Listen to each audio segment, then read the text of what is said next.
स्वागत है आपका जीनियस एकेडमी कानला में। मैं आपके लिए लेकर आया हूँ एसएससी जीडी की जो हिंदी है उसका सिलेबस को लेकर आया हूँ। ठीक है, तो आप लोगों को मैं यहाँ पर पढ़ाने वाला हूँ आज वर्तनी। ठीक है, वर्तनी को आज हम पूरा डीप से पढ़ेंगे और जितने भी एसएससी का जो भी सिलेबस है वो हमारे चैनल में क्या कंप्लीट कराया जाएगा।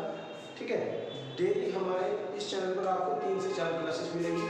ठीक है, तो आपको मैथ, रीजनिंग, जीके, जीएस, ठीक है, और हिंदी की प्रॉपर क्लास मिलती रहेगी। जिस बच्चे को कम समय में जीडी की तैयारी करनी है वो हमारे चैनल को सब्सक्राइब करें। ठीक है, और अपने दोस्तों को भी शेयर करें, क्योंकि हम इस पर आपको कोर्स कंप्लीट कराएंगे बहुत कम समय में, क्योंकि आपको डेली 3 या 4 क्लास आपको मिलने वाली है। ठीक है, तो देर मत कीजिए, सब्सक्राइब करिए चैनल को, दोस्तों को भी शेयर कीजिए। ठीक है, तो वीडियो अच्छी लगे तो आपको लाइक भी करना है।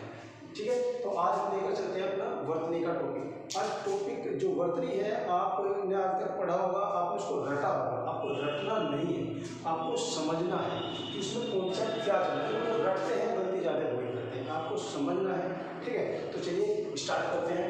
ठीक है, आज हमारा टॉपिक है वर्तनी। ठीक है, तो वर्तनी में सबसे पहले हम पॉइंट करते हैं सुरेखा। ठीक है, सुरेखा होता क्या है, सुरेखा है क्या। सुरेखा होती है हमारी जो भी हम कोई शब्द लिखते हैं। ठीक है, उस शब्द में आपको पता है वर्णों के मेल से हमारा स्वर बनता है। ठीक है, तो उन वर्णों को जोड़ने के लिए जो ऊपर लाइन खींची जाती है उसको हम क्या बोलते हैं, सुरेखा बोलते हैं। ठीक है, तो सुरेखा के कुछ पॉइंट्स है वो आपको याद रखने पड़ेंगे। ध्यान रखना, जैसे हमारे पास ए, ध, थ, स, भ और अक्षर होते हैं। ठीक है, तो अभी कहा इन वर्णों पर हमेशा सुरेखा तोड़ी जाती है, मतलब इन पर पूरी तरह से सुरेखा नहीं बनती है। अब इसमें क्या करते हैं, बीच में क्या करते हैं, गैप दे देते हैं। ठीक है, क्योंकि इनको पूरे को कवर, किसी भी वर्ण को आपने देखा किसी को भी सुरेखा ना पूरे को कवर नहीं करता है। अब ये चाहे वाक्य के बीच में हो, ठीक है, या वाक्य के शुरू में हो। ठीक है, तो इस पर क्या होगा, हमें सुरेखा को तोड़ना पड़ेगा, गैप देना पड़ेगा। ठीक है भाई, तो ध्यान देना। आगे लिखा हुआ है कि चाहे यह शब्द के बीच में ही क्यों न आ जाए। ठीक है, तो इसका मतलब क्या है कि ये चाहे वाक्य के शब्द के कहीं भी बीच में जाएगी तो हमें क्या करना पड़ेगा, हमें सुरेखा को तोड़ना पड़ेगा, हमें इसको गैप देना पड़ेगा। ये बात, ये चीज़ आपके समझ में आएगी जो मैंने लैंग्वेज लिख रखी है। अगर ये चीज़ समझ में आई है तो आगे का कॉन्सेप्ट आपकी समझ में पूरी अच्छी तरीके से आ जाएगा। बताइए, जैसे एक एग्जाम्पल देख लेते हैं। मैंने लिखा एधर। ठीक है, ध्यान देना मैंने इसको कैसे लिखा। तो मैं इस पर अगर इसको ऐसे लाइन पूरे पे खेल दूँ तो क्या होगा, ये गलत होगा। क्यों होगा, क्योंकि मैंने अभी आपको बताया कि इन पर हमें क्या करना है, सुरेखा को तोड़ना है। ठीक है, तो सुरेखा को तोड़ना है, हमें क्या करना पड़ेगा, हमें यहाँ पे इसको क्या करना पड़ेगा, गैप देना पड़ेगा। ठीक है, तो एधर हम ऐसे नहीं लिखते, इसमें क्या आता है, थोड़ा गैप आता है, इसके बाद लिखते हैं सुरेखा। अब ये हमारा वाक्य शुद्ध है।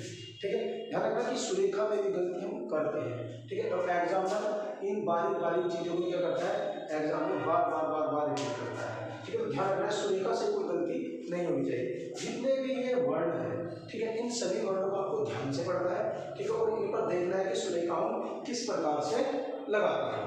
ठीक है, जैसे हम पढ़ सकते हैं और वाक्य ले सकते हैं, ज्ञान, आपने पढ़ा होगा ज्ञान, ऐसे पढ़ते हैं ना। तो ज्ञान पे आपको यहाँ से मात्रा लगाओगे, आप यहाँ से पूरी तरीके से मात्रा नहीं लगा सकते।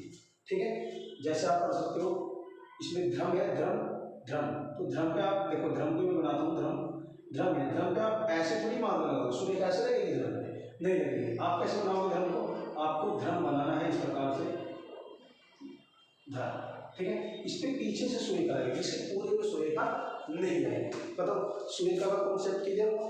ठीक है, तो ऐसे हम देखते हैं व्यंजनों का वास्तविक रूप। व्यंजनों का वास्तविक रूप क्या होता है। ठीक है, व्यंजन वास्तविक व्यंजन होते कैसे होते हैं। जैसे हम देखते हैं व्यंजन हमारे सबको पता है कैसे स्टार्ट होते हैं। ठीक है, जैसे हमारे पास क्या कै है। ठीक है, फिर उसके बाद मैंने लिखा ख, फिर मैंने लिखा ग, फिर मैंने लिखा घ। ठीक है, डो डो डो डो, ऐसे हम बहुत से व्यंजन लिख सकते हैं। ठीक है, एक बात बता मुझे, क्या मैंने ये व्यंजन सही लिखे। सोचो, ये व्यंजन क्या मैंने सही लिखे हैं, वास्तव में क्या ये हमारे वास्तविक व्यंजन है। ठीक है, मैं आपको बता दूं ये हमारा वास्तविक व्यंजन नहीं है। इसका व्यंजन वास्तविक रूप क्या होता है, उसके नीचे क्या लगाते हैं, हलंत लगाते हैं, जिसको हम हल बोलते हैं। ठीक है, इनके नीचे हमें क्या लगाना पड़ेगा, हल लगाना पड़ेगा। व्यंजनों का वास्तविक रूप बनाने के लिए हम क्या करते हैं, उनके नीचे हल का प्रयोग करते हैं। ठीक है, हल का मतलब है इनमें से हमने क्या किया, स्वर को अलग कर दिया। ठीक है, हमने क्या किया, हल रख दिया, इसका मतलब ये आधा क है। आधा क्या मतलब, इसमें से हमने क्या किया, स्वर को बाहर निकाल दिया है। ठीक है, ये बात बताओ समझ में आई क्या कि वास्तविक व्यंजन होता है, वास्तविक व्यंजन होता है जिसमें हमारा स्वर नहीं मिला, याद रहेगा, जिसमें हमारा स्वर नहीं होता है वही हमारे क्या होता है, वास्तविक व्यंजन होता है। क्योंकि आप सबको पता है कै में, खे में, घे में, घे में, सब में क्या होता है, लास्ट में ए की आवाज आती है, तो हमारा एक स्वर जुड़ा होता है ए, तो हमने उसको हलंत लगाने से इससे पता चलता है कि उसमें से वो हमने व्यंजन, उस स्वर को क्या कर दिया, व्यंजन से अलग कर दिया है। जब स्वर के नीचे, जब व्यंजन से क्या होगा, हमारा स्वर अलग होगा तो व्यंजन के नीचे क्या आएगा, हलंत लगेगा। ठीक है, जहाँ हलंत लगेगा तो हमारा व्यंजन का क्या होगा, वास्तविक रूप हो। बात बताओ समझ में, वास्तविक रूप से कॉन्सेप्ट क्लियर हुआ या नहीं हुआ। ठीक है, अब दूसरा एलिमेंट ने क्या लिखा है, ये लिखा है, इसने कहा कि जब व्यंजन में कोई भी स्वर आकर जुड़ता है, जब व्यंजन में कोई भी स्वर आकर जुड़ता है तो हम उसे क्या कहते हैं। कोई बच्चा बता सकता है कि उसे हम क्या कहते हैं, क्या भाई बता सकता है कोई बच्चा, चलो कोई बात नहीं, देखते हैं क्या होगा। कि मैं बताता हूँ आपको कि जब भी किसी व्यंजन में क्या हमारा स्वर आके जुड़ेगा, जैसे हमारे पास कै है, ये हलंत लगा हुआ है, इसमें हमने क्या जोड़ दिया, स्वर जोड़ दिया, तो इसका क्या बनेगा, ये बन जाएगा पूरा कै। ठीक है, ये बन जाएगा पूरा कै। जैसे हमारे पास कै है, हमने कै दिया, ठीक है, कै में हमने क्या जोड़ दिया, है, तो ये क्या बन जाएगा, ये हमारे पास बन जाएगा पूरा कै। अब हलंत हट जाएगा, अब हलंत हटेगा तो क्या होगा, ये पूर्ण व्यंजन होगा।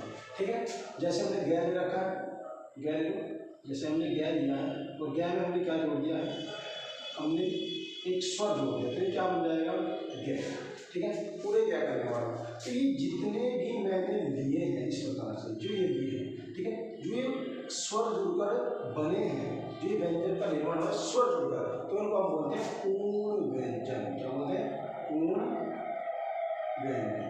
जिनके साथ स्वर जुड़ा होगा वे व्यंजन हमारे क्या कहलाएंगे, पूर्ण व्यंजन कहलाते हैं। ठीक है, जिनमें से स्वर अलग होगा वे हमारे होंगे वास्तविक व्यंजन। ठीक है, क्या होगा, वास्तविक व्यंजन, व्यंजनों का वास्तविक रूप बोल सकते हो आप, वास्तविक व्यंजन होते हैं। ठीक है, और जिनमें हमारा स्वर जुड़ा होता है उन्हें हम बोलते हैं पूर्ण व्यंजन। बताओ दोनों कॉन्सेप्ट क्लियर है, पूर्ण व्यंजन क्या होता है, ठीक है, और हमारा वास्तविक रूप क्या होता है व्यंजन का, ये चीज क्लियर हुई आपके। पूर्ण व्यंजन होगा जिसमें स्वर जुड़ा होगा, ठीक है, और वास्तविक रूप वो होगा जिसमें से स्वर अलग होगा। बात बताओ समझ में आइएगा। ठीक है, अब बात करते हैं नेक्स्ट वर्ड, देखो क्या लिखा है, लिख रहा है कि टै, ठै, डै, ढै और छै और ढै को हम आधा नहीं लिख सकते। देखो जितने भी वर्ण नीचे से क्या होंगे, मुड़े हुए होंगे, मतलब जो नीचे वर्त बनाते हो, मतलब वर्त क्या गोलाकार आकृति बनाते हो। ठीक है, जितने भी वर्ण ऐसे होंगे जो नीचे से गोलाकार आकृति बनाते हैं, हम उन्हें आधा कभी भी नहीं लिख सकते हैं।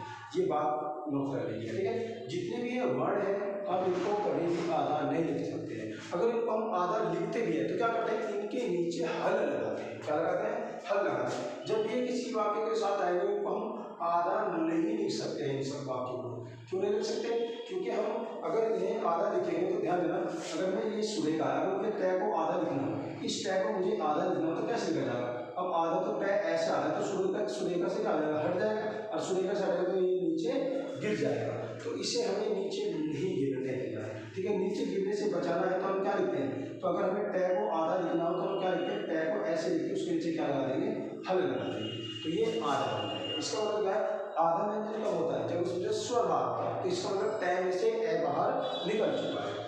ठीक है, तो इन व्यंजनों को हम कभी भी आधा नहीं लिख सकते। जैसे लिखा रै, दै, है, इन्हें हम आधा नहीं लिख सकते। देखो इधर क्या है, इन्हें हम आधा नहीं लिख सकते हैं।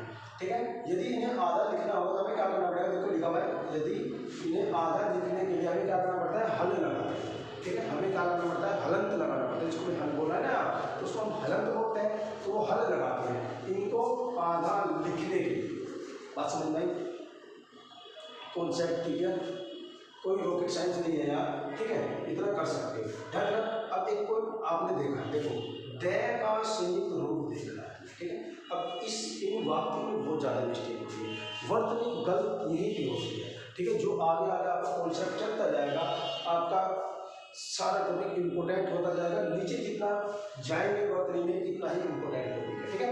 ध्यान देना गलती कहाँ करती है, देखो जैसे हमारे पास दै का ये रूप लिखा हुआ है तो हमें लिखना है दै का संयुक्त रूप लिखा है, ये दै है, ठीक है। और दै में इसमें क्या मिला हुआ है ये देखना है, ये दै जो है हमारा आधा है या पूर्ण है वो देख रहे हैं। ये हमारा दै जो हमारे पास इस दै में क्या है, इसमें दै तो हमारा आधा होता है और ये हमारे पास है ये, इसमें दै आधा होता है ये पूरा होता है। इसको ध्यान से देखना, आपने एक वर्ड देखा होगा, मैं यही कह रहा हूँ, आपने एक वर्ड देखा होगा विद्या, ऐसे आपने देखा होगा लिखा हुआ विद्या, इसका मतलब क्या है विद्या, विद्या या देखो लास्ट में या क्या आएगी तो इसका मतलब क्या है, इसमें दै क्या है आधा है, हमारा ये क्या है पूरा है, जो ये आ की मात्रा किसका है ये पर है, ठीक है। तो अगर इसका उदाहरण दे दिया आपको कि ये होगा, मतलब इसमें दै और ये छिपा हुआ है, इसकी बात करते हैं, इसमें कौन कौन छिपा हुआ है, ध्यान देना ये क्या है दै और पीछे क्या लगा हुआ है नै, तो इसमें कौन आधा है, इसमें आधा हमारे पास दै है,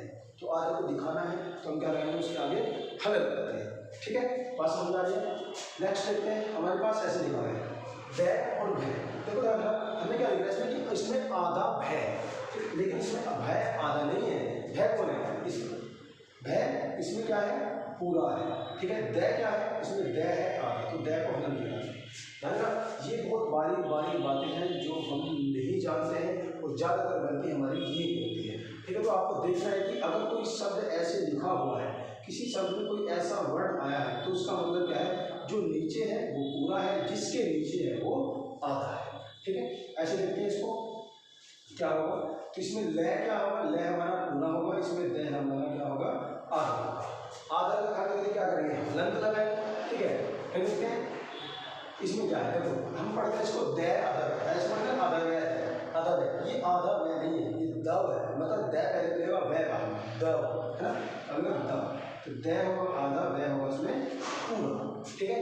ऐसे और उसमें हो जाएगा क्या कि हमारा इसमें क्या है दै तो होगा हमारा पूरा और दै होगा हमारा आधा, ठीक है। जहाँ पे ये आपको ऐसे वर्ण लिखे हुए दिखाई दे तो आपको उनको ऐसे तोड़ देना है, उसके बाद उनको देखना है, ठीक है। इसके साथ साथ वर्तनी के साथ साथ आपको वर्ण विक्षेपण भी सिखाऊंगा, दो चैप्टर आपके क्लियर होंगे एक साथ, वर्ण विक्षेपण और वर्तनी, ठीक है। वर्तनी का आपको पता ही है, वर्तनी कई रूप में आती है कि वाक्य को शुद्ध कीजिए, शुद्ध वाक्य छाटिए, अशुद्ध वाक्य छाटिए, तो सब में क्या लगता है वर्तनी के ही नियम लगते हैं, ठीक है। तो इन नियम में से आपके दो तीन चीज क्लियर हो जाएगी, तो बता रहा हूँ आपकी वर्तनी और आपका वर्ण विक्षेपण भी इसी से क्लियर होगा। अगर ये कंप्लीट है तो आप संधि विच्छेद भी आराम से सीख सकते हो, क्योंकि संधि विच्छेद में आपको इन सब की जरूरत पड़ने वाली है, ठीक है। तो आगे देखते हैं काली कवायद, है का संयुक्त रूप, हमें क्या देखना है, हमें है का संयुक्त रूप देखना, देखिए ध्यान देना कि है का संयुक्त रूप कैसे देखते हैं, देखो जैसे है, अब इसमें क्या है ये क्या है, ठीक है, इसमें है और आगे नीचे आपको ऐसे दिख रहा है, ये आधा क्या है हमारे पास वै दिख रहा है, तो ध्यान रखना ये वै आधा नहीं है, वै क्या है इसमें वै इसमें है पूरा, ठीक है। तो कैसे लिखेंगे, इसमें है तो हो जाएगा हमारा आधा और वै हो जाएगा हमारा पूरा, ठीक है। ऐसे इसमें होगा, ठीक है क्या है हमारे पास आधा है, हलंत लगा के दिखा देंगे, और हमारे पास ये क्या है ये पूरा है जिसको बोलते हैं, ठीक है। अब इसमें देखेंगे ये क्या है, देखो इसमें यहाँ से ऐसे लगा हुआ है, ठीक है, यानी कि यहाँ से कोई वाक्य जुड़ा हुआ है, हमें पता नहीं है क्या है, ध्यान देना ये होता क्या है, ये हमारे पास इसमें है तो क्या होगा आधा होगा, इतना तो आप सीख गए होंगे, बार बार करेंगे, तो इसके पीछे जो है ये हमारे पास मैं है, ये मैं इसमें पूरा है। आगे देखते हैं कॉन्सेप्ट को, इससे करके देखते हैं, देखो इसमें हमारे पास क्या है और आधा लय नजर आ रहा है, देखिए इसमें लय आधा नहीं है, आधा कौन है आधा इसमें है, ठीक है। इस बात को आपको ध्यान रखना है, बहुत ज़्यादा मिस्टेक होते हैं, इसमें लय पूरा होगा और क्या होगा है आधा होगा, ऐसे इसको देखते हैं, ध्यान देना। इसमें ये क्या लगा, ये हमारे पास इसमें नए जुड़ा हुआ है, तो अब इसे जब अलग अलग करते देखेंगे इसमें हमें क्या दिया जाएगा, इसमें हमें है आधा और नए पूरा मिल जाएगा। जब इसका वर्ण विक्षेपण करेंगे तो हमें क्या दिखाई देगा, वर्ण विक्षेपण करने से तो चलेगा नीचे दिखा, ठीक है। तो इसमें हमें क्या दिखा है, इसमें हमें दिख रहा है कि इसमें आधा क्या है और नए हमारा क्या है इसमें पूरा है। तो अगर यहाँ तक का कॉन्सेप्ट क्लियर है, अगर यहाँ तक का कॉन्सेप्ट क्लियर हो तो मैं आपको नोट पॉइंट दिखा रहा हूँ, और नोट पॉइंट आपको लिखना है और उसको याद भी लिखना है, ठीक है। हिंदी पढ़े तो हिंदी में लिखो, ठीक है, हिंदी में पढ़े तो हिंदी में लिखना है नोट, ठीक है। अगर इसमें एक नोट लिखे, नोट को लिखना है आपको, बहुत इंपॉर्टेंट पॉइंट है। इसमें लिखेंगे जो वर्ड किसी भी वर्ण के नीचे आता है, जो वर्ण किसी भी वर्ण के नीचे आता है, ठीक है, वह वर्ण पूर्ण होता है। पूर्ण मतलब पूरा होता है, ठीक है। वह वर्ण क्या होगा? पूरा होगा, जो नीचे आएगा।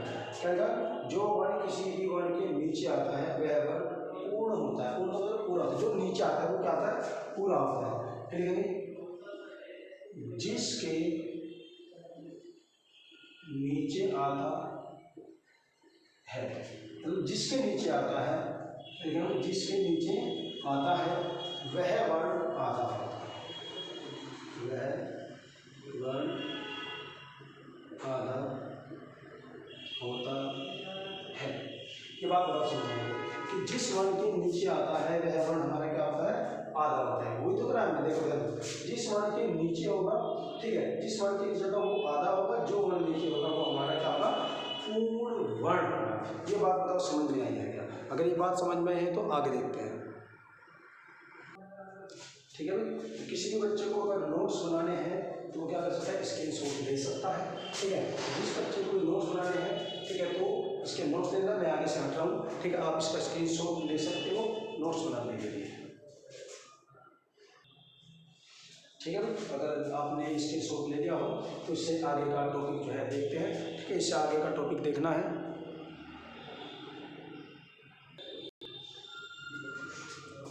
चलिए भाई, इनका अभी हम कुछ उदाहरण देख लेते हैं। जैसे हमारे पास ये, पहले इसके उदाहरण की बात करते हैं। ये दोनों कॉन्सेप्ट क्लियर हो गए तो इसके उदाहरण की बात करते हैं, ठीक है।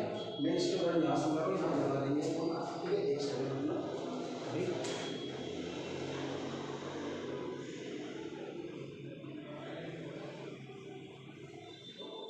ठीक है। चलिए देखिए, अगर बात करते हैं इसका उदाहरण यहाँ समझाना, आपको ध्यान देना। जैसे हम लिखते हैं शुद्ध, हमने लिखा शुद्ध, ठीक है। ऐसे लिखते हैं शुद्ध, ऐसे तो लिखते हैं। तो ध्यान देना, इसमें आधा कौन है? पूरा कौन? देखो वाक्य का उच्चारण अगर सही तरीके से करोगे, शब्द का उच्चारण सही तरीके से होगा तो क्या होगा? आपको पता भी चलेगा कि इसमें कौन आधा है, कौन पूरा है, कौन पहला है, कौन बाद में है, ठीक है। आप वाक्य का उच्चारण करके आप एक बार अपने आप खुद से देखिए क्या होगा। हम बोलते हैं शुद्ध बोलते हैं, शुद्ध बोलते हैं इसमें, हम इसको क्या बोलते हैं? शुद्ध बोलते हैं या हम इसे शुद्ध बोलते हैं। ध्यान देना, इसका पता हमें चलेगा किसका? वर्ण नीचे। मैंने बताया जो नीचे आता है वो क्या होता है? आधा, वो पूरा होता है। जिसके नीचे आता है वो आधा। ये शुद्ध है, ये शुद्ध नहीं है, ये शुद्ध है, ठीक है। ध्यान देना, इसका वर्ण विच्छेदन अगर करते हैं तो इसका शुद्ध रूप हम क्या लिख सकते हैं? दूसरा शुद्ध रूप क्या है? वैसे तो शुद्ध रूप नहीं है, दूसरा कैसे लिख सकते हैं? ध्यान देना, सु द और द ऐसे लिखेंगे। द को हलंत लगा के, द को हलंत लगा के लिखेंगे, ठीक है। तो ये आप पता चला आपको कि इसको अगर हम ऐसे लिखें, ये ऐसे भी ठीक है। अगर आपको पेपर में ऐसे लिखा हुआ मिलता है और ऐसे ना हो तो आप क्या करोगे? आप उसको छोड़िए, आपको क्वेश्चन हो तो आपको इस रूप में भी देखना है कि ऐसे को कहीं लिखा हुआ नहीं है, ठीक है। तो ये और ये दोनों रूप अपने आप में सही है, शुद्ध रूप है। अगर मैं इसका वर्ण विक्षेपण दूँ, क्या करोगे? वर्ण विक्षेपण, अगर मैं इसका वर्ण विक्षेपण देखूँ तो क्या होगा? ध्यान देना, स है हमारे पास, ठीक है, हलंत लगेगा, इसमें से स्वर बाहर निकलेगा। अब इसमें कौन सा स्वर है? इसमें छोटा ऊ स्वर है, ठीक है। फिर उसके बाद क्या है? द, हलंत लगाओ, इसमें से स्वर है नहीं, पहले अलग हुआ है। फिर क्या हमारे पास? द है, द पे हलंत लगा, इसमें क्या बाहर आएगा? ए, ठीक है। तो ये हमारे पास क्या है? ये हमारे पास इसका वर्ण विक्षेपण हमने इसका कर दिया है, ठीक है। ये इसका वर्ण विक्षेपण है। अगर वर्ण विक्षेपण से एक क्वेश्चन बनता है, एक क्वेश्चन क्या बनता है? वो ये बनता है कि इसमें कितने वर्ग हैं, कितने अक्षर हैं, ठीक है।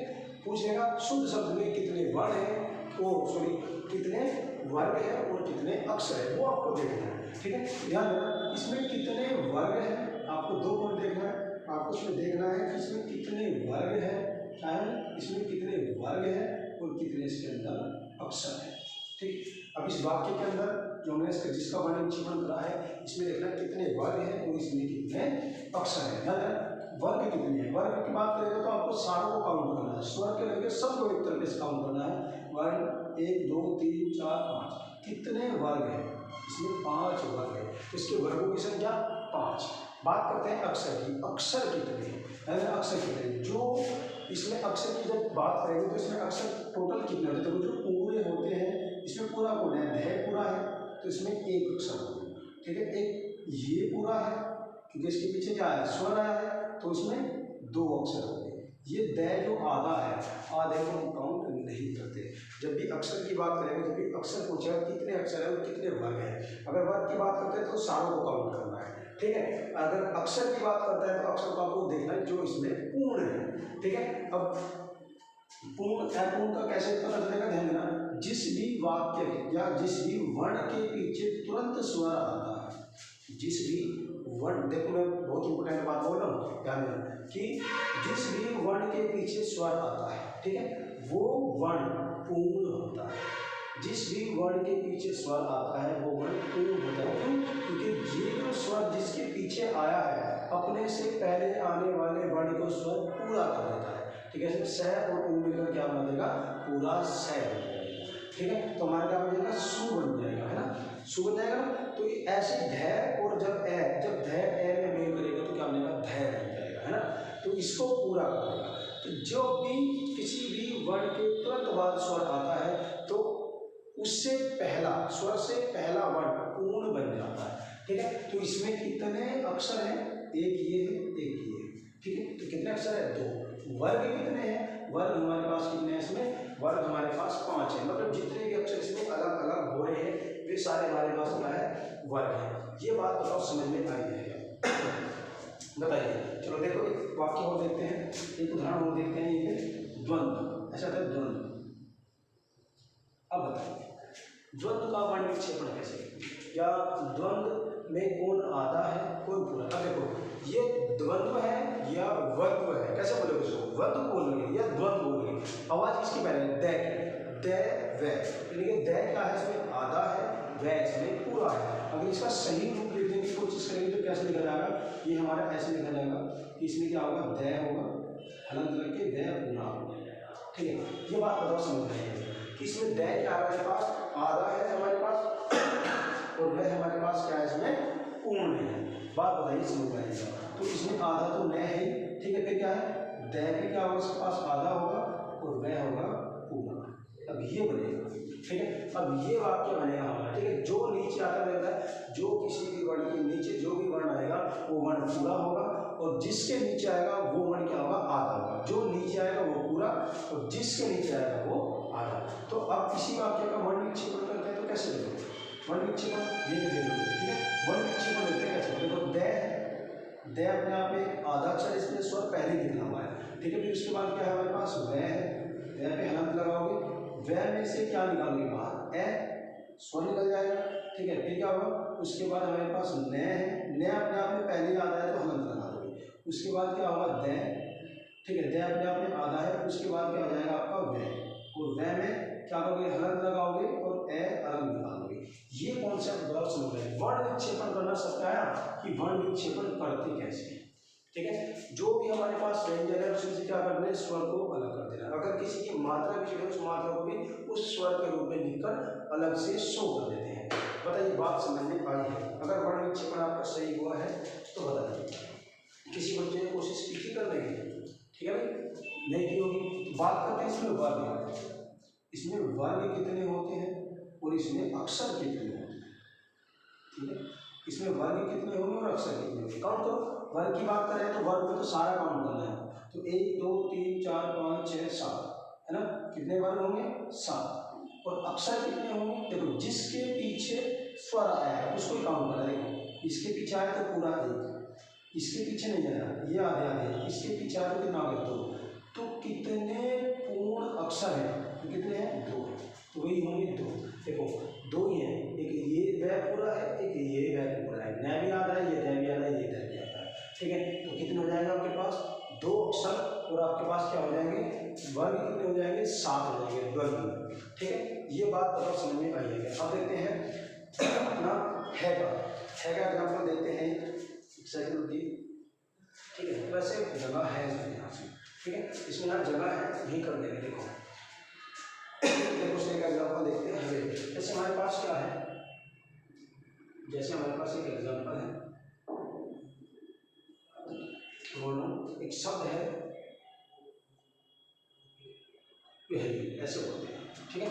ये हवेल है या वेहेल है, अब आप सोच सकते हो इसे हम वेहेल बोलते हैं या हवेल बोलते हैं। हम इसको हवेल बोलते हैं, क्या बोलते हैं, हवेल बोलते हैं। तो है के नीचे कौन आया है के नीचे कौन आया है, बोलो ये रूप है। तो है के नीचे कौन आया है, वह आया है। तो उसमें है कौन है, आधा है, वह इसमें है, पूरा है। तो इसे हम कैसे लिख सकते हैं, ध्यान देना, इसका दूसरा रूप हम कैसे लिख सकते हैं, है लिख सकते हैं, हलंत लगा के वह लिख सकते हैं, वह पे हमारा वेल हवेल, है ना, ये तो था।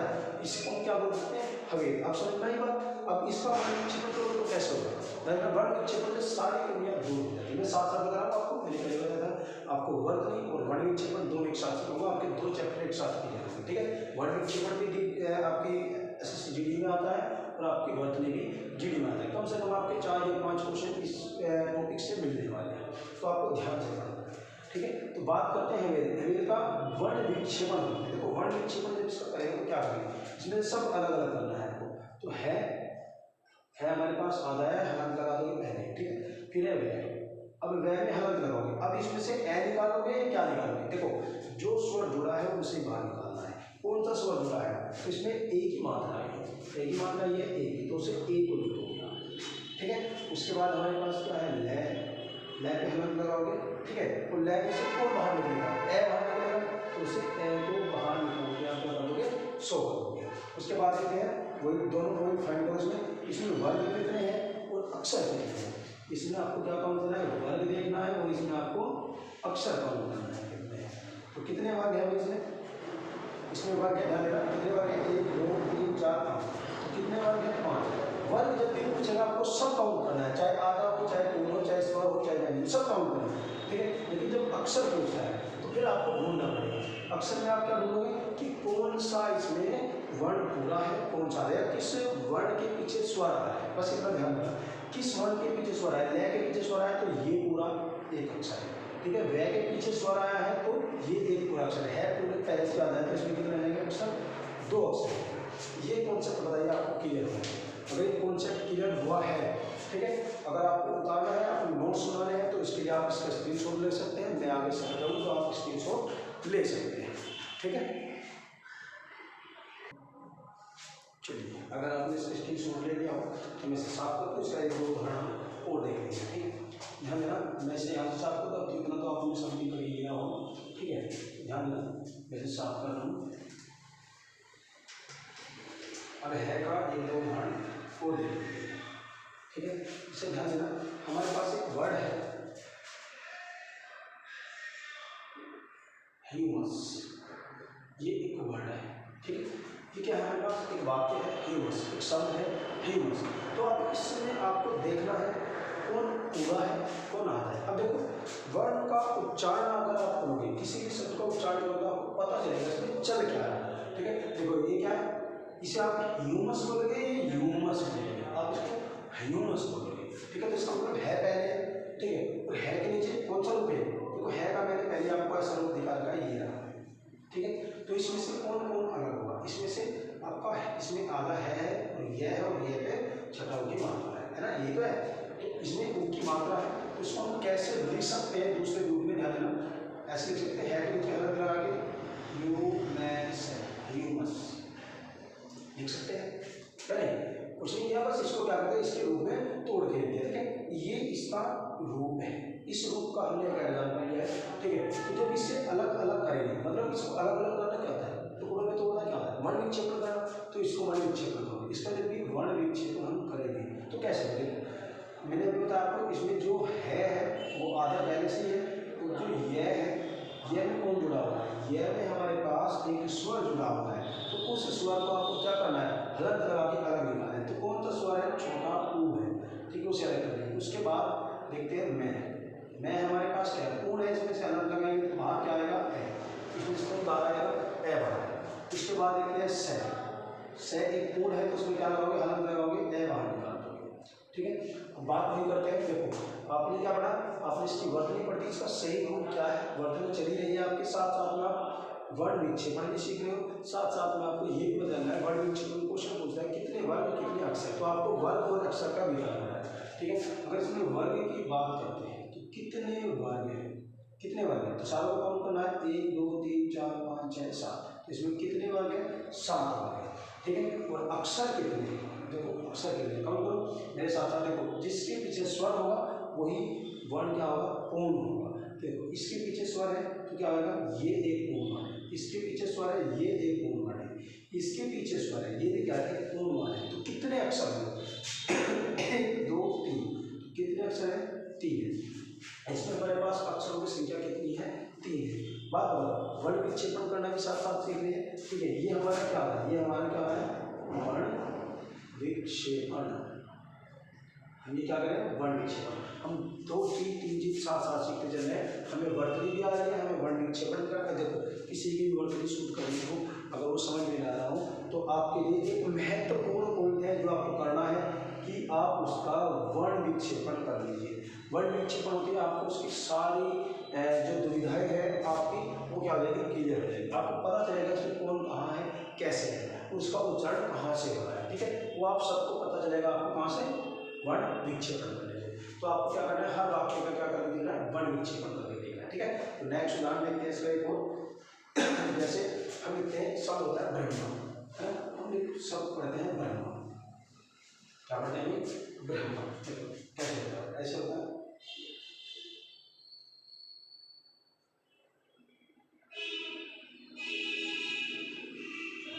ऐसे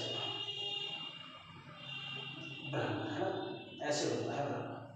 अभी ब्रह्मा शब्द होता है, क्या ब्रह्मा ने आपको वर्ण विक्षेपण करके मुझे बताना है कि किस प्रकार से आप ब्रह्मा का वर्ण विक्षेपण कर सकते हो। कर सकता है वो सब बच्चा ब्रह्मा का वर्ण विक्षेपण या इसका सही रूप लिख सकता है। ठीक है, लिख सकता है कोई बच्चा, बताइए, हो सकता है, अभी कर सकते हो। ब्रह्मा, ब्रह्मा का अगर आप इसको सही रूप, इसको सही रूप में चयन कर देंगे तो कैसे लिखते, देखो इसमें बै है, ठीक है, बै में रे है। ठीक है, उसके बाद देखो ये क्या है, है, ये कौन सा रूप है, ये रूप कहाँ है, ये रूप ये है, तो इसमें कौन है और मैं छिपा हुआ है, इसके अंदर है हलंत लग के और इसके पीछे माँ है, ब्रह्मा, है ना, ये तो ब्रह्मा। अब तो आपको क्या करना है के नीचे हलंत लगाना है और माँ हलंत लिख देना। आपको ऐसे लिखा हुआ नहीं दिखता है, ठीक है, ये भी रियल में ठीक है और ये भी अपने आप में पूरा ठीक है। अपने आप में दोनों वाक्य क्या पूर्ण है और शुद्ध है। ठीक है, इसे कोई गलत नहीं बता सकता कि ये गलत है, ठीक है, गलत नहीं है। अब बात करते हैं, अब इसमें एक बै में रै भी आया है, क्या है, बै में रै भी आया हुआ है, तो इसका पता कैसे लगेगा कि ब्रह्मा है रमा है, ब्रह्मा तो बोल सकते हैं, क्या बोलोगे, ब्रह्मा, बै मतलब उच्चारण किसका पहले होता है, किसका उच्चारण पहले होता है, बै का उच्चारण पहले होता है, तो उसमें बै आधा है या पूरा है, आप मुझे कमेंट्स में बता सकते हैं, बता सकते हैं उस बच्चा बै पूरा है या बै पूरा है, कोई बच्चा बता सकता है, चलो कोई बात नहीं, मैं बताता हूँ। जब इसका वर्ण विक्षेपण करेंगे तो आपको पता चलेगा, देखो बै बै पहले होता है, तो इसका मतलब रै क्या है, मैंने आपको पहले बताया, जो नीचे होता है वो वर्ण पूर्ण होता है, ठीक है, जिसके नीचे होता है वो आधा होता है, तो आधा कौन हुआ, आधा बै हुआ, कोई डाउट। चलिए अब इसके बाद इसमें से रै अलग होगा और रै में से ए अलग होगा, क्योंकि उसके अंदर क्या छुपा हुआ है, स्वर छुपा हुआ है। उसके बाद बात करते हैं है के नीचे हलंत लगाओ, पहले से याद है, ठीक है, फिर मैं पे हलंत लगा लो, किसकी मात्रा है, कौन सा स्वर छुपा है, मैं में आ, तो आ की मात्रा है तो उसको अलग कर देंगे आ, ठीक है, हो गया इसका वर्ण विक्षेपण। बात करते हैं इसके वर्ग की, ठीक है, वर्ग कैसे निकालते हैं, तो वर्ग कैसे निकालते हैं, वर्ग कैसे निकलेगा, देखो वर्ग को मैं आपको सबको काउंट करते हैं, तो कितने वर्ग अलग अलग टुकड़ों में मैंने इसको तोड़ा है, 3 और 3 6, तो 6 तो इसमें वर्ग होंगे, इसमें अक्षर कितने होंगे, इसमें अक्षर की बात करते हैं, तो अक्षर जिनके पीछे स्वर है उनको ही काउंट करना है, इसके पीछे स्वर है तो 1, इसके पीछे स्वर है तो 1, तो कितने हैं, 2 अक्षर है, इसमें क्या है, 2 अक्षर है जो पूरे हैं, ठीक है। तो इसमें 2 अक्षर हैं, तो वर्ग कितने हैं आपके 6, ठीक है। बताओ ये कॉन्सेप्ट आपको क्लियर हुआ। अगर आपको वीडियो अच्छी लग रही है तो प्लीज़ लाइक जरूर करना है, ठीक है, और अपने दोस्तों को शेयर करना अगर आपके कॉन्सेप्ट या डाउट क्लियर हो रहे हैं, ठीक है, वर्क नहीं, ठीक है। जीडी में मैं आपसे वादा करता हूँ 1 नंबर भी नहीं कटने दूंगा, ठीक है। ये आपको मेरे लिए काम करना है, मेरे चैनल को सब्सक्राइब करना है और आपको वीडियो को ज़्यादा से ज़्यादा शेयर करना है अपने दोस्तों में, ठीक है। जो इस बच्चे को वर्तनी नहीं आती है, मन विक्षेपण नहीं आता है, मैं बिल्कुल 0 लेवल से लेके जाता हूँ, मैं मान के चलूँ आप पे कुछ नहीं आता, ठीक है। तो मैं हर एक कॉन्सेप्ट को क्या करूँ, एक एक करके बिल्कुल एक्सप्लेन यानी कि इसको बिल्कुल विस्तार से समझा रहा हूँ, ठीक है। तो अगर वीडियो अच्छी लगी तो दोस्तों लाइक करना है, अपने दोस्तों में शेयर करना है, ठीक है, और चैनल को सब्सक्राइब कर लेना है। ऐसे नई वीडियो में आपके लिए लेकर आता रहूँगा। वादा है जीडी के पेपर से पहले 15-20 दिन पहले आपका कोर्स मैं कंप्लीट करा दूंगा, ठीक है। बस आप लोगों का साथ चाहिए, आप लोगों का प्यार चाहिए, ठीक है। तो बस आपसे इतना ही कहता हूँ कि आप मेरे चैनल को सब्सक्राइब कीजिए। जीडी का कोर्स या जीडी में सिलेक्शन दिलवाने की जिम्मेदारी हमारी है, हमारी टीम आपके साथ काम करती रहेगी। अब डेली आपको इस चैनल पर 3 से 4 वीडियो आपको मिलती रहेगी। अभी 1 घंटे बाद आपको इस पर मैथ की वीडियो भी मिल जाएगी, आपको रीजनिंग भी मिलेगा, जीके जीएस की वीडियो भी आपको मिल जाएगी, ठीक है। तो हमारा टारगेट है कि 1.5 या 2 महीने में आपका पूरा सिलेबस कंप्लीट हो जाए। जीडी से पहले फिर अब आपका रिविजन करवा, ठीक है। तो जिस बच्चे को कम से कम समय में जीडी की पूरी तैयारी करनी है तो वो हमारे चैनल को सब्सक्राइब करें। बस आज के लिए इतना है, ठीक है। मिलते हैं अगली वीडियो में।